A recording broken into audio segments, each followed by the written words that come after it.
Hello and welcome to Spooning with me, Mark Wogan. We find ourselves in Homeslice in the City of London, which I have a vague connection to, and I am joined by a very special guest who will be trying the food that they think they love and the food that they think they hate. And of course, I will be blindfolding as ever.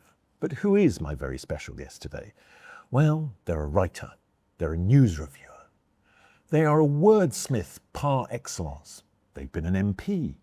I mean, the list just goes on. I mean, you can go off people, but they are one hell of a talker as well. So I think what I'm going to have to do for this episode is have a safe word. And I think that safe word should be jumper. And I'm going to say it whenever I'd like to talk. Will you please welcome to Spooning with Mark Wogan, Gyles Brandreth. Hey. How are you, sir? Very well indeed. Now, I've done a little homage to you. I love it. Do you like it? It's a sort of cartoon leopard print I've gone for against your bear. But look, you've got tattoos as well. I do. And the eye, oh my God. They're all the way down my left side. That's what's known as a full sleeve. My father was never that impressed with them. No, And weirdly, my wife hates them too. People of father's generation Yes. aren't. No. Does it have Have any? you got any ink, Giles? No ink anywhere. But you have a teddy. I have a teddy And over 1,000 of them at home? not at home, now at Newby Hall in North Yorkshire. Excellent. I had 1,000 of them at home, and my wife has said to me, well, several times she said, It's all a little Andrew. Please get rid of them. and she did not put it that way, I'm pleased to say. She simply said that I have on speed dial the Skip Company. Oh. And the moment you go, before I phone the undertakers, I will be contacting the Skip people, and they'll be coming to collect your teddy bears, your jumpers, your memorabilia. And you. Yeah, in that order.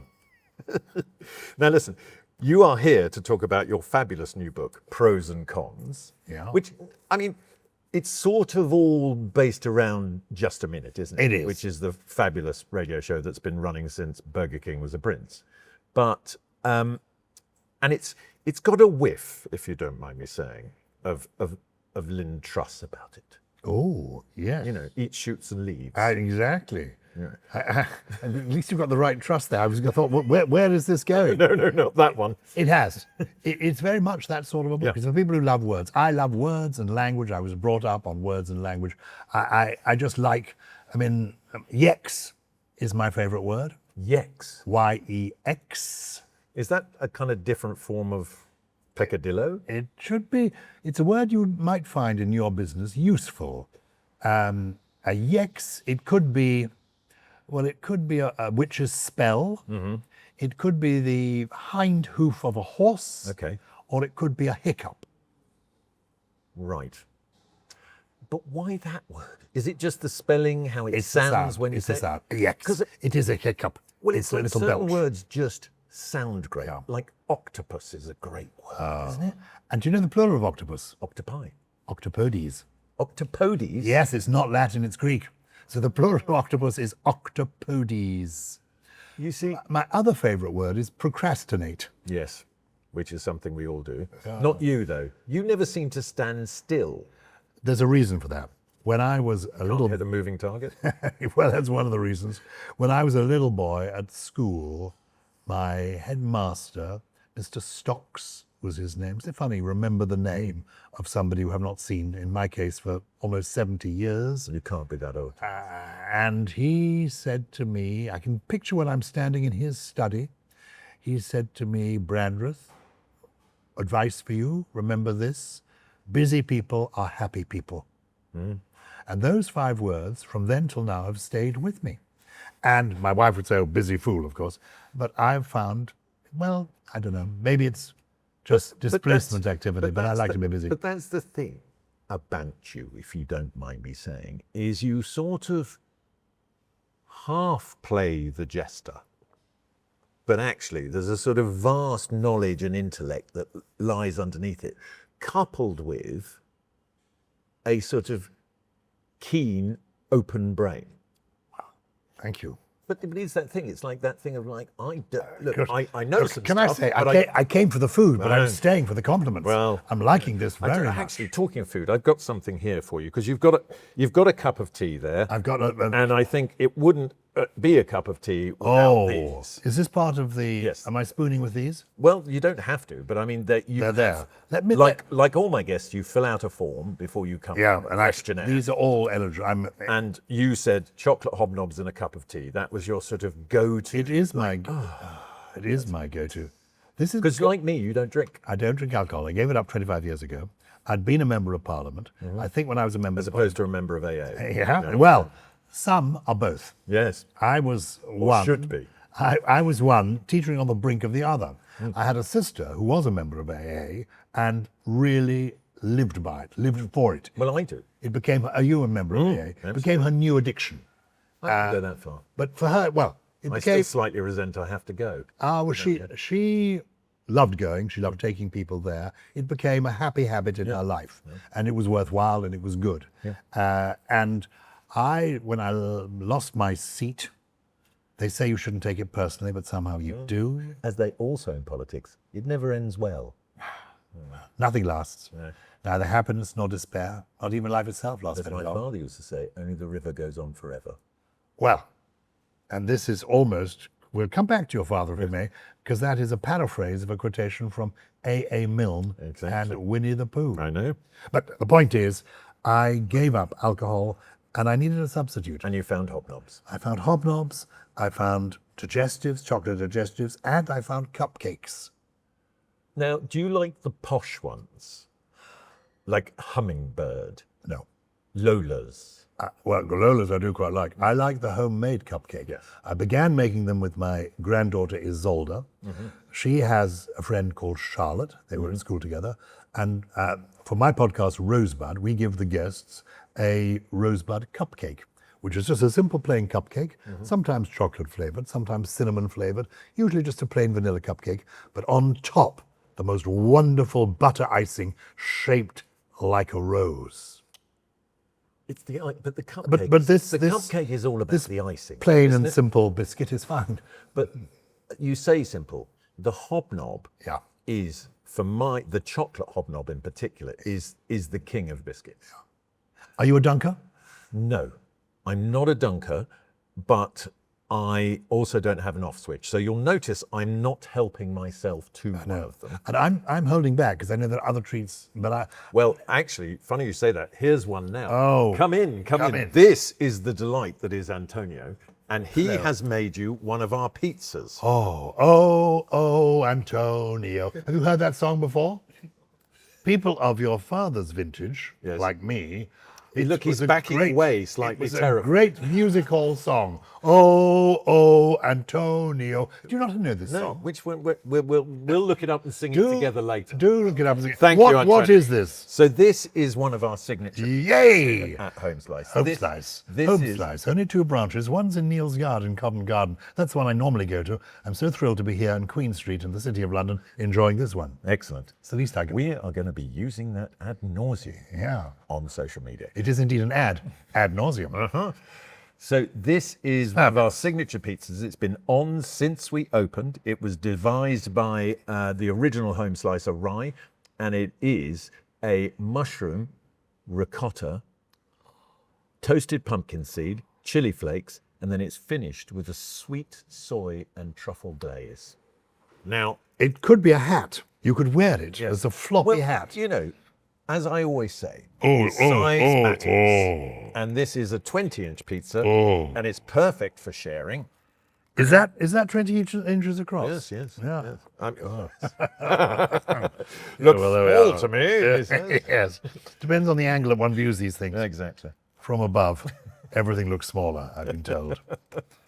So, help yourself. Help and tell me yourself. what you think. You just give that a little pull and it will come apart. Yeah. I think you'll find it's been expertly sliced. I think it has. I've got some napkins for you. I am really excited by this. I love a pizza. Now, I love it when it's hot and fresh. Recently, we had on the lovely Reverend Richard Coles. I love the Reverend Richard He's a Coles. lovely man. And he writes now marvellous murder mysteries. He does. However, he's taking, as he put them, fat jabs. So he couldn't eat anything. He's on the Ozempic. He had no appetite. No. He said it's lovely, because he's lost loads of weight and he's very happy. But he said he is a food lover. Can I ask if he has come off them yet? Because I have a friend, a girl, who was very attractive, is even more attractive. Now she's lost 4 stone. She loved them, came off them, and then within 6 weeks had put on a stone. Yes, you will. That's the problem. It's like anything. It's about changing your relationship with food, not your diet. Because as a previously robust person, that's what I had to do. Yeah. I mean, now I think I'd just live on Manjaro instead, but that's another thing. So how do we think? Sorry, I've interrupted this. No, I would like to know from your experience, how do you change your relationship with food? Because I need to. I would like to lose a stone. I do a low-carb diet. I lose 2 pounds a week. I know. I'm not hugely overweight. But is it one of those ones where the doctor's gone, you could do with losing a few pounds? Yes. Right. So. And I do lose a few pounds every time I visit him. It's simple, because like anything, human beings, I think, are prone to complicating their lives when they don't need to. So if you want to change something, approach it simply. So if your first port of call is do more in terms of exercise or movement. You're going to tell me move more, eat less. Is that Well, it? that is it. That is it. But if you start with move more, you start to feel better. Therefore, you feel more like you want to look after yourself. Fine. If you sit still and go, look, it's only half a pack of Hobnobs, it's fine. And, you know, in the moment, it's a delight. There's no getting away from it. But the problem is, if you're doing that every day, it's not good long term. And it's that other thing, isn't it? Discipline is ultimately freedom. Discipline is freedom. Wow. You see? You see, you've come here to be complimented and learn. Who'd have think thought I'd be able to do that for Gyles Brandreth? I knew a madame in Wimbledon once Yes. who told me that discipline is freedom. Now, hold on. Now, listen, this whole connection with you and the world of sex and pornography, this started very early on for you, didn't it? 22 years old, you joined Lord Longford's campaign to get rid of pornography. If you'll pardon the expression, I've got to swallow first. I did. When I was a boy, Literally a boy. I had a very privileged boyhood. I ended up at Oxford University, where lots of exciting things happened to me. To be fair, on a scholarship, though. I won a scholarship. And one of the things I did was become president of the Oxford Union, the debating society. Did you Some of annoy the- people? Yes, I imagine I did. Some of the debates were televised, and interesting people came. And one of the people who came to them was the Earl of Longford, Frank Longford. Yes. Very famous in his day, and he had been a cabinet minister in Clement Attlee's government after the Second World War, later in Harold Wilson's government. And he was a social reformer, a prison reformer, Yes. bit of a frost at parties. Bit of what? Frost at parties, Yes. chiefly because he liked to bring Mara Hindley with him. Yes, that was a weird relationship he had, wasn't it? He befriended. He believed in being a friend of the friendless. No. Yeah, no, I think there's a certain, you know, admirable quality in that, but there's a line, isn't there? There is a line. And he drew it, at the side of Jesus. He was a good man. And indeed, there is something called the Longford Trust that still exists, which is about prison reform overall, but also it provides people who are mentors to people who have left prison and are going in for further education. So he did good work. But he got a bee in his bonnet in the late 1960s that our society was going a little bit too far, that sex was everywhere, that pornography was a scourge. Now, interestingly, at the time, people actually mocked him. Now most people would agree with him. Oh, no, absolutely. Turns out it was right. He was right, and he felt that it devalued the people who were doing it, who actually, that some of the performers. He was anxious about that some of them might have been coerced into doing it, or might later regret it, so that concerned him. Or just making poor life choices. Yeah. But he also- yes. interestingly, so around about this time, it's when they banned on top shelf magazines in this country the sight of pubic hair. Oh. So you couldn't, the way they thought, it wasn't like a law, but it was like you could get into trouble if you were selling a magazine that showed below stairs hair, pubic hair, right? And that is where the fashion for the removal, in other words, the Brazilian, began, was because I think probably Paul Raymond and all the porn producers went, well, if you can't show it, just show it off. Now, through being on this pornography committee that Lord Longford set up, I met all these people, including Paul Raymond, who owned a large chunk of Soho and produced these top-shelf magazines and put on shows, ran the Raymond Review Bar, was an interesting character. It was the first Rolls Royce I ever travelled in, before I got to know your family, the first Rolls Royce I ever travelled in belonged to Paul Raymond. And through him, and doing this pornography committee, I went to work for I went to visit a film producer who was making pornographic films. And I noticed he only had one actress in the studio, and yet he was making a whole film. I said, how does this work? He said, it works with the merkin. So sorry, I wasn't familiar with this word. A merkin is, as you know, a pubic wig. Yes. And so he had these blonde, brunette, ginger. And so this one actress could play 3 roles within the film. Since all you saw were the private parts, it didn't much matter what her face looked like. Some of us would be recognized by our face, but she was... I know you. Yeah, exactly. Oh, hold on, you've changed your hair colour. Exactly. So before the Brazilian came in, there was a case for pubic hair. But this isn't a sort of what you would describe as an ordinary life choice for a young 22-year-old Oxford graduate. So what happened is I was at home and I just graduated and I was beginning my life as a freelance journalist, broadcaster, writer of books. The phone rings and the voice says, "This is Frank Longford." And I think, can it be? It sounds like him. And he then says to me, "Giles, I'm forming this committee to investigate the scourge of pornography. I've got a bishop, an archbishop, a rabbi, and I need some young people. And I've already got Cliff Richard. Would you be the other one?" So Cliff and I joined this pornography committee. And you've been friends ever since. And we've certainly known each other ever since. And I have to say, he was a delight. He was a bit older than me then, and indeed still is. Yeah. Didn't look it then, doesn't look it now. But he's had a bit more help than you. I don't know. Well, he's definitely, with the greatest of respect to Sir Cliff, he's had the build. I want to spare you litigation. He has had no work done at all, except application of creams, oil of Olay, most nights. So he looks fantastic. Still boyish. And the Peter Pan of pop. It was quite extraordinary. We would go and sit flicking through pornographic magazines, It's a vision. Extraordinary. Say, "Oh, look, Rabbi, one of yours, I think." We were there, Cliff on the one side. It was an extraordinary experience. And then we went over to Copenhagen to reap the alien porn. Oh, yes. So at the age of 22, 23, I saw it all. I mean, I say all. Did it spoil you? Some of it was distressing. I mean, to be serious, there was bestiality. And I was torn about it because I now think that the instinct of Lord Longford and the others was a good instinct. Yeah, no, it was. He basically believed in loving relationships. He didn't believe in the commoditization of sex. He didn't think that was a good thing. And I sort of fell out with him and the others because I wrote a diary about it. So I feel a little bit ambivalent. But for me, it was fascinating seeing all this. It was lovely meeting Cliff, but it was a curious thing to happen at 22, 23. So now I do feel I've seen it all. So when you invite me later to go to the dungeon that is beneath, it's not called Homeslice, nothing.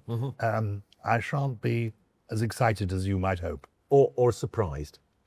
No, because I have seen it. I have seen it all. But then, a complete change of pace, you decided to start the first ever British National Scrabble Championships. Was that as a kind of antidote to all the heaving bosoms? No.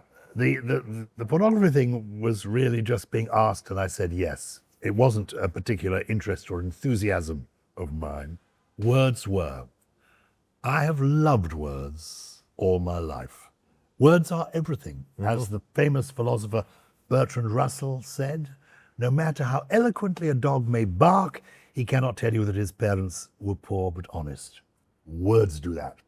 So The first radio show I did when I was, again, in my early 20s, the early 1970s, was something called A Rhyme in Time. It was all about words, language, and poetry. Quite soon after, I was invited to take part in Didn't you, as a child, read a poem to T.S. Eliot?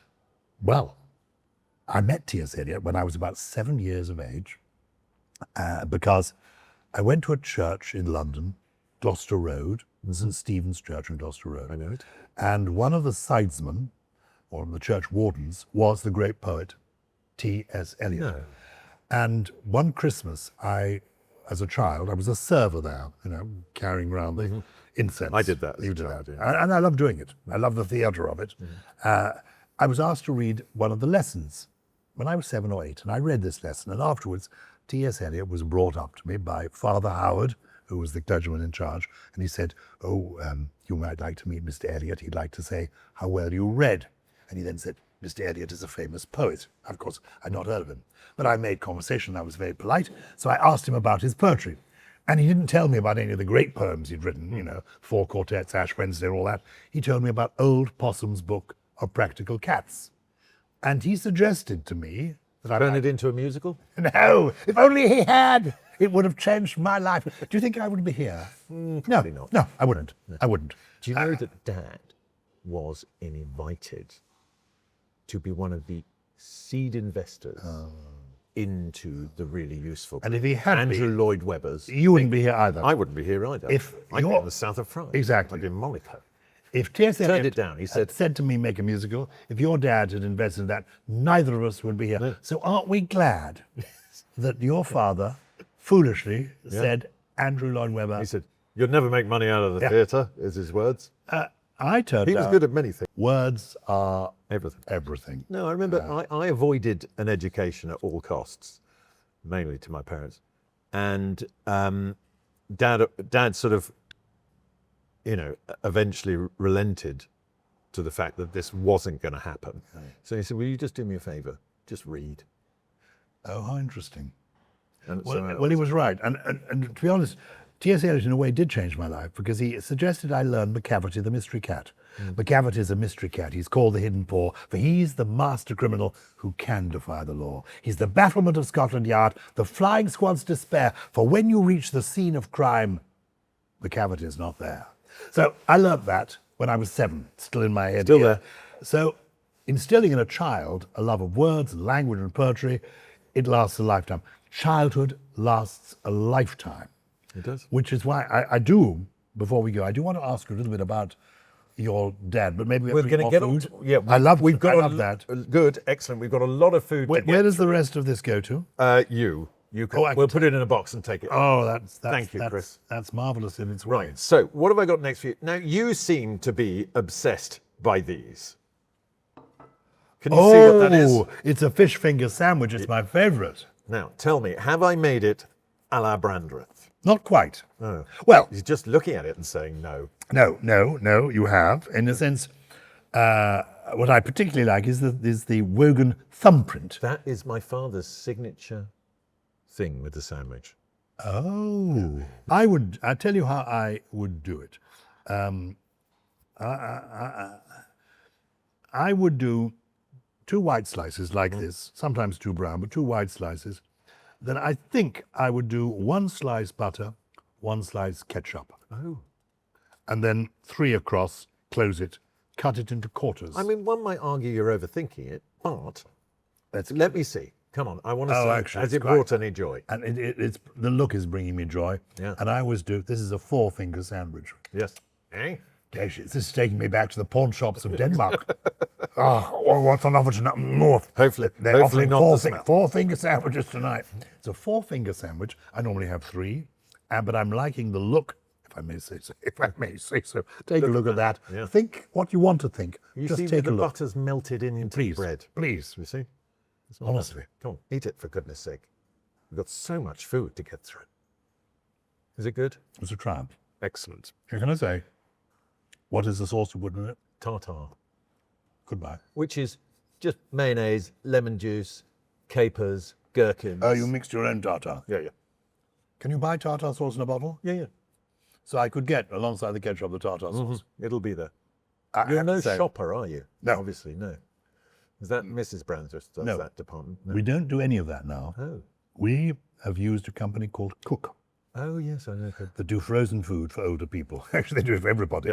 But basically, it's nice. They say it's like homemade, and it feels like homemade. But the other one, We order it online. there's a very good one. There's a couple of others. Grubby's is very good. Oh, And so is HelloFresh. oh, good. I'll give them a go. If you're so nobody in the house is a cook then. No, not now. Was your mother a cook? Not really. Because mainly your childhood memory was her Marmite and Tomato sandwich. tomato sandwich. Hold on, That, I've for got me- something else over here. Hold on. I'm enjoying this. Now, I'm actually going to dig. Do you know, since you brought out the worst in me, yep, I'm actually going to eat your thumbprint. go on. There we go. You see, I've left my mark on you now.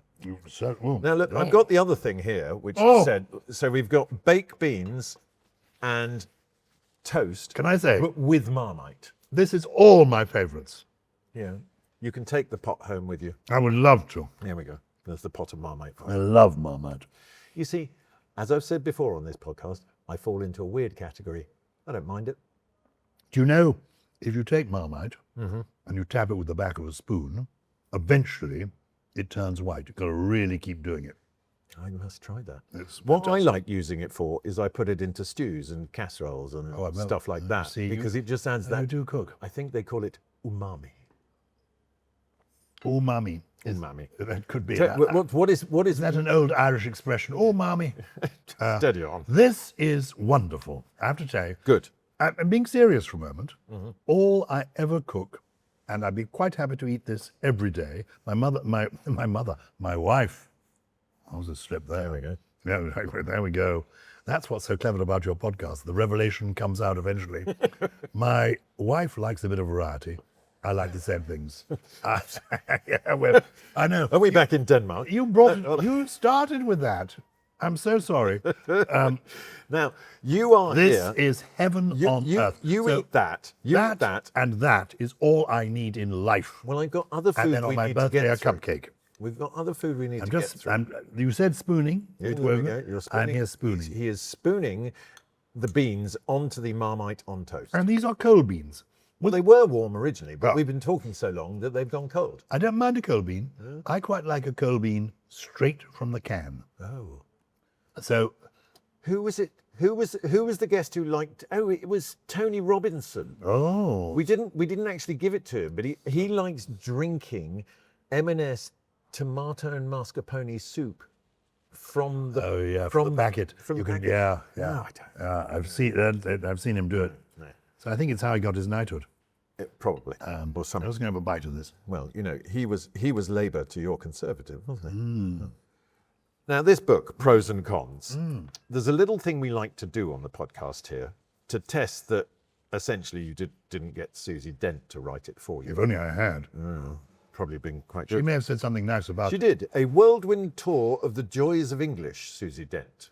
She is one of my best friends. She's great.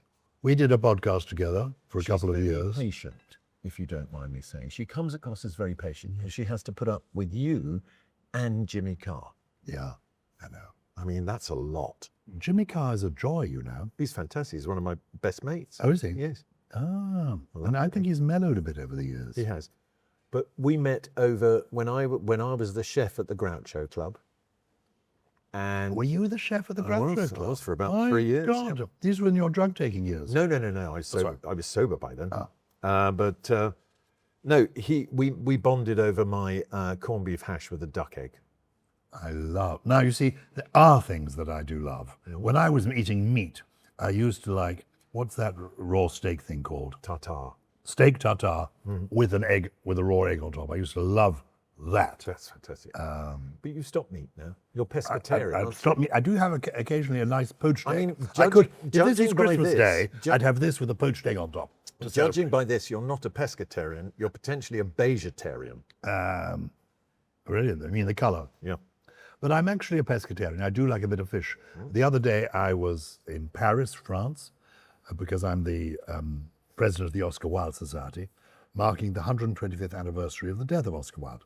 And a lord of language, a lover of words. And I went with a friend. We're talking about Oscar now, not Winnie. Because you wouldn't take the title, would you? Lord of Language. Or just Lord of anything. I'd be grateful for anything.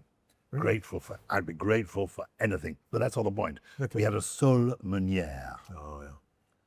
Sometimes the classics are the best. It almost took, you had to take out a mortgage to eat this thing. Why is fish now so expensive? Because there's less of it. So it's just the market price, is it? Yeah. And if you're going to eat a decent Dover sole, it has to be from a line caught on a day boat.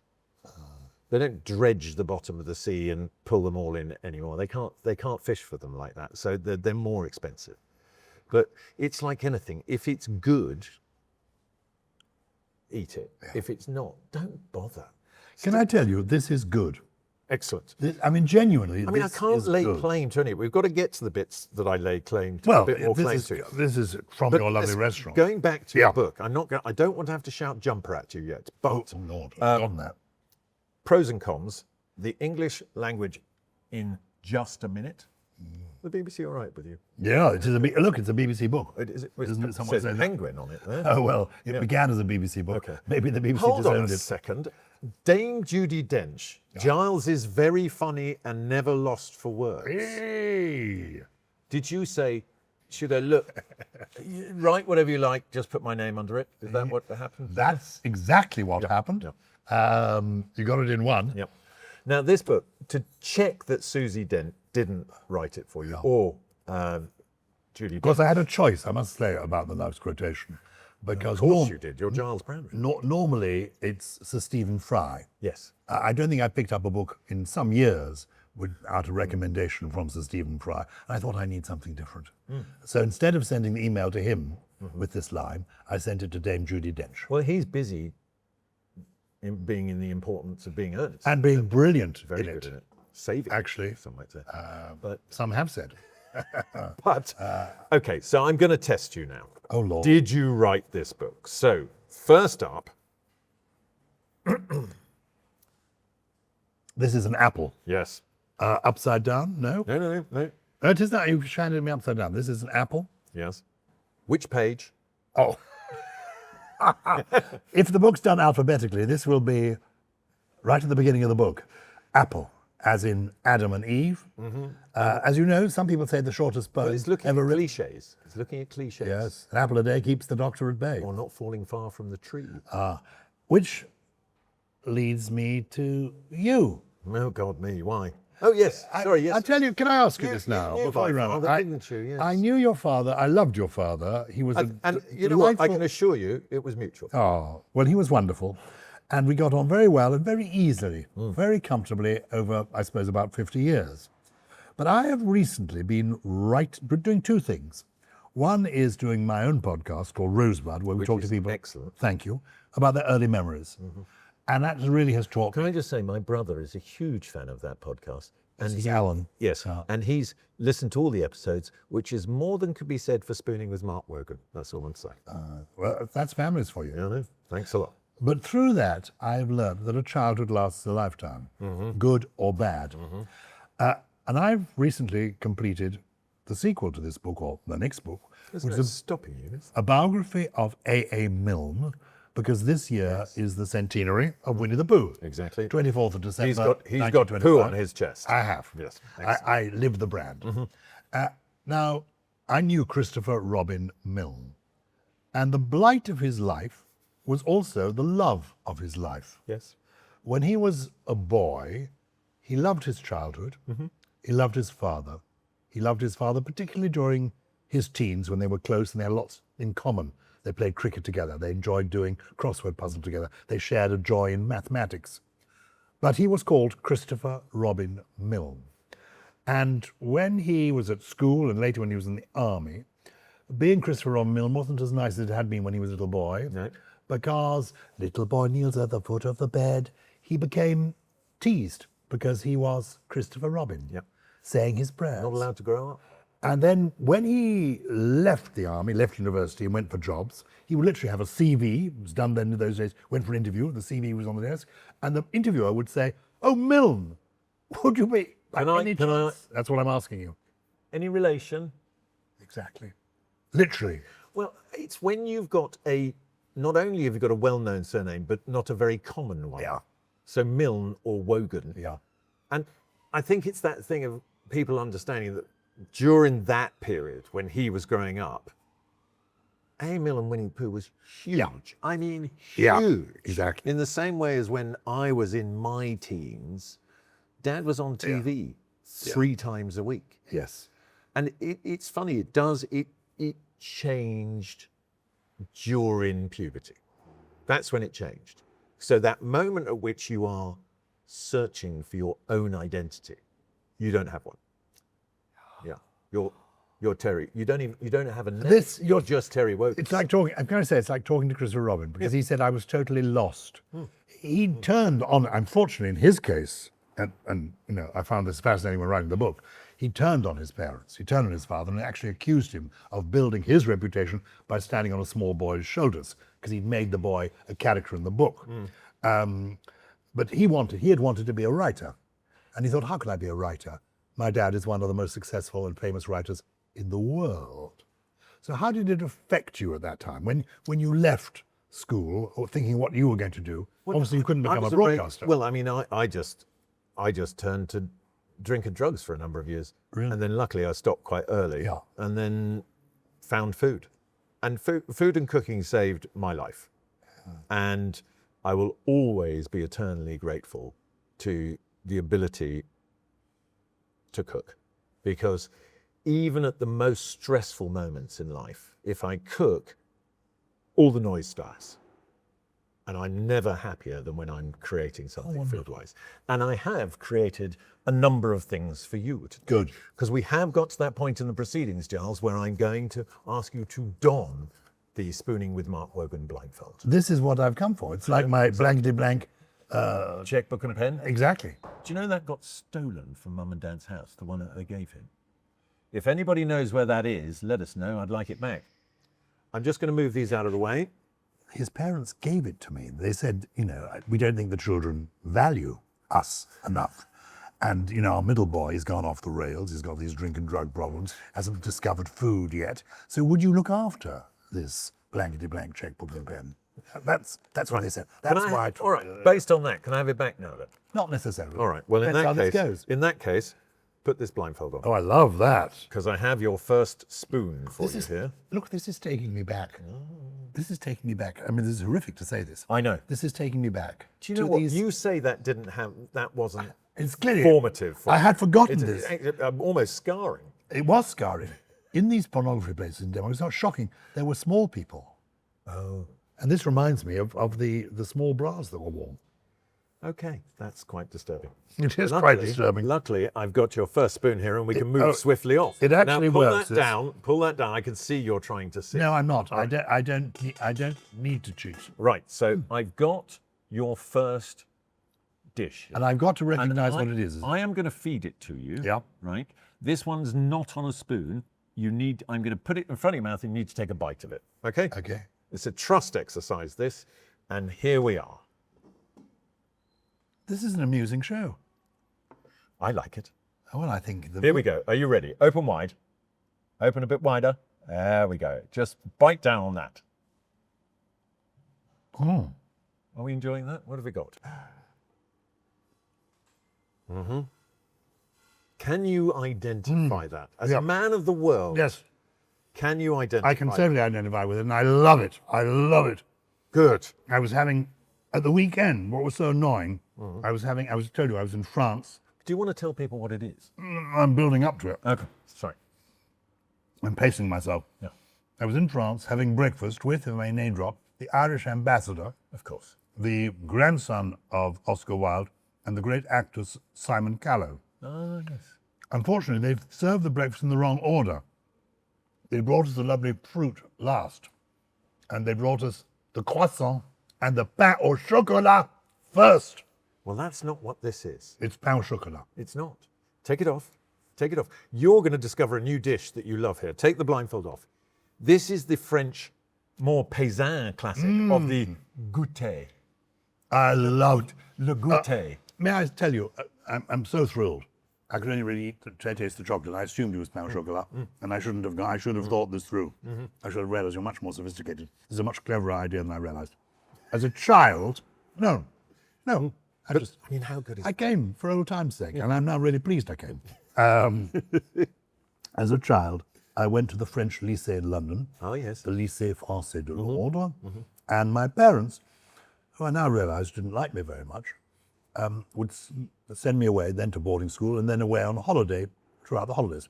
And I'd go to France. And we would have this for le goûter, tea time. And it is indeed French bread, lashings of butter, and squares of wonderful chocolate. And it's just one of those things. It's the greatest thing. I don't understand why it's not bigger as a kind of... Because tea time treat for children. Why would you bother with Nutella when you could have that? Yeah. Because the salty, thick butter and then the chocolate, it's like, oh, God. I am so glad you have reminded me of this wonderful dish. This is the grandchildren at Christmas. I'm going to be getting baguette. Yes. I'm going to be slicing them. I'm going to be getting salted butter. And I'm trying to remember the chocolate we had. It was called something like Le Moulin, or I can picture the bar of chocolate. Meunier. There it is. Yeah. It's fabulous. But I mean, you don't want you want a kind of like a 65 to 70% cocoa bean chocolate. Yeah, at least. Right? Then it's good for you, isn't it? When you get to that 70. But then you want the richest, saltiest French butter possible, which is what that is. I mean, the butter alone is fantastic. And as I always say, it's not butter if it doesn't leave teeth marks. You've got to be able to see your teeth in the butter. Otherwise, you can't taste it. Oh, very good. This is very good. Delicious. But I do have another dish for you to try. Oh, I don't want another dish. Well, this has been actually, I must just tell the viewers and indeed the listeners, this has been the best meal I think I have had. I'm not joking, ever. Because you can have all your lobster thermidors and your steak tartares. The simplicity of these three dishes can't be equal. It just goes straight to the soul. Indeed, and indeed to the arteries. Yes. I'm on cholesterol reducing drugs, as you can imagine, and I will be doubling the dose after today. But before then... But you don't eat it every day, you're fine. No, I won't eat it every day. Right, have another mouthful of that, and then I am going to give you your second and final spoon. Oh, you're going to wait. Right. I'm going to take that home, though. You are. I'm going to wrap that up. I'm not sure about the other stuff. I should probably take the apple home as well. Yeah, just for good measure. Just for good measure. Shall I bail this? No. Mask on? Mask back on, please. Mask back on. Oh, I'm liking this. And we will do your second spoon. This is a great show. Here we go. I think I'm going to send a message to your brother Alan saying, when you finish listening to Rosebud, you should give as a kind of amuse-bouche before your next episode of Rosebud, give your brother's Spooning with Wogan a chance. Excellent. Good. I hope you do.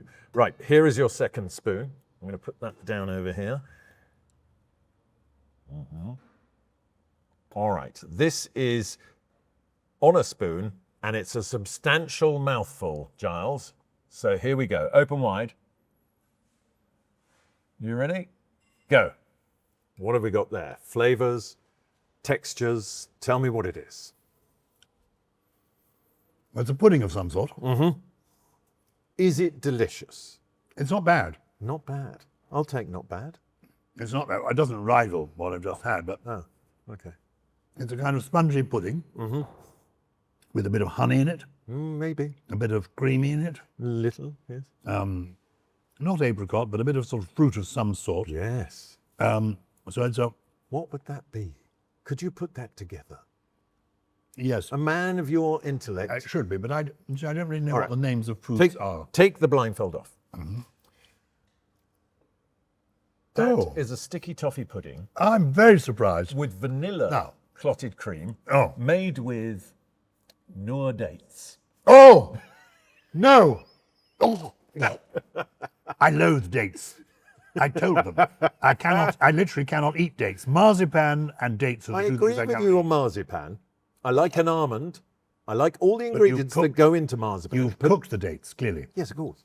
I mentioned that I went to the French Lycée. On Wednesday at lunch, we had dates from a box, a sort of box shaped like that. Dual date. And we had to eat them. They were greasy on the outside. They had sort of sticky stuff. Uneatable and stringy. Somehow you have taken the date and transformed it. Now, what intrigues me is that tasted very blonde in my mouth, which must be the vanilla. Yes. So I tasted the blonde vanilla and I tasted the cream, which I loved, and the texture. And there was something fruity, but it never occurred to me it could be dates. You see? So Hey, what was this? What have you just given me? Never mind, Wogan. What about Scylla? This was a blind date. Exactly. Yay! We could have brought it back. But with you in a different way. Yes. And look at you, in a sort blonde of date. a strawberry blonde wig. Blonde blind date. Blonde date. Look, I love it. we have unfortunately, Giles, reached the end of our time together. This is a time show. I thought Well, the joy of the podcast world is we just go on as long as it takes. But that's it, is it? Yes, that is it, I'm afraid. I tell you what I'm going to send you home with, though, given your obsession with Marmite, is I got you some Marmite oven-baked cashews. Lovely. And some Marmite cheese puffs. I would love that. There you go. You're never alone with a cheese puff. Exactly. So, Now, your book, Pros and Cons, it's out now. it's out now. This is the paperback. It's fun. If you like Just a Minute, if you like the world of words, it's all about words and language. I create Which books. was a show my dad loved doing. Just a Minute, yes. Didn't do it often enough. No. Why did he like it so much? Because, of course, Because it was live. It was shit as live. And because it's Just a Minute. We genuinely are doing it within the minute. Whereas other He hated shows... rehearsing, and he hated the ability to stop a tape and start again. And some of the big shows that I'm lucky enough to do, and I know that he did, like Would I Lie to You, QI, Have I Got News for You, they record for 3 hours, then edit it down to the 28 minutes that are The bits required. they cut out, some of the best bits. Yeah. So it's Just a Minute, love of language, pros and cons, by me in a paperback. If you like words, and even if you don't, you should get this book. Particularly if you don't. This is because you'll learn a lot, but also this is the book, indeed, as is my big book, my biography of Christopher Robin, Winnie the Pooh. That's out next and Amy. year. No, that's out now. Is that That is out now. I thought that was for Christmas. Is it? But I Oh, write haven't I got a copy of that? because Because I find that fascinating. I find it fascinating that he left the majority of his money to that club that is just full of drunk actors that you and my father were members of. You still are, and he was. the Garrick Club. Garrick Club. He left his money 4 ways. The Garrick Club, Westminster School, where he'd been at school, the Royal Literary Fund, because he loved literature and wanted to help writers, and a quarter to his family. And by the time Disney had finished with Winnie the Pooh, we're talking about hundreds of millions of pounds. Well, I mean, But Christopher Robin did not take a penny of it. Really? He didn't want it. He thought, having complained about being Christopher Robin Milne, I haven't got the right to take it. I could overlook my morals for that kind of money. Eventually, he did take some of the money to help. He had a daughter who suffered from cerebral palsy. So he took some of the money to care for her, and that's become a charity which still exists called the Claire Milne Trust. Well, But the point is, before you say jump up, Go on. the point is you say you don't have to like it. I write books that you can give to people you don't know what to give them. You don't know what to give someone for Christmas. Or a book by Giles. Oh, it's fine. It's going to be harmless. Nothing to upset them, and it might amuse them. So here's the book for your downstairs loo, or the case of my somewhere a boy. That can go next to Eat, Shoots and Leaves in my loo. Absolutely. Yeah. Or the other great one, which is, have you ever seen the book Passing Time in the Loo? No, it's a good title. So it's a précis of all the great works. 2-page précis brilliant. of all the great works. So you can come across as incredibly well read without having ever read any of it. And each sort of book lasts an ablution. An ablution. And I think that may be a word that's in this book. yes, probably is. We're looking. What's your favourite word? My favourite word? Octopus, I think, is a great word. It is a good word. And now you know octopodes is the plural. Exactly. I'm That's very good. pleased with that. But before I go, I talked to you about your father, and you said how challenging it was when you were a teenager. What's the best thing? Your father gave you that challenge. It wasn't his fault. He couldn't, he was a national treasure. We loved him and we're grateful. What's the best thing he gave you? What have you got in you now that you got? His sense of humour. Yeah. His sense of humour. And the ability to laugh at pretty much anything. which he did. Which I'm now doing at his son. Thank you, Giles. It's been a real pleasure No, having you here. Can I say, the food was fabulous. That's what we like to hear. But that is all for this week. Giles's book, Pros and Cons, is out now, as is his book about A.A. Milne. Go buy them. They're great. He's great. And I hope that he carries on writing books and appearing on our TV screens for many years to come. And I think he probably will, because he seems in rude health. But that is all for this week on Spooning with Mark Wogan. I will be back next week with another very special guest.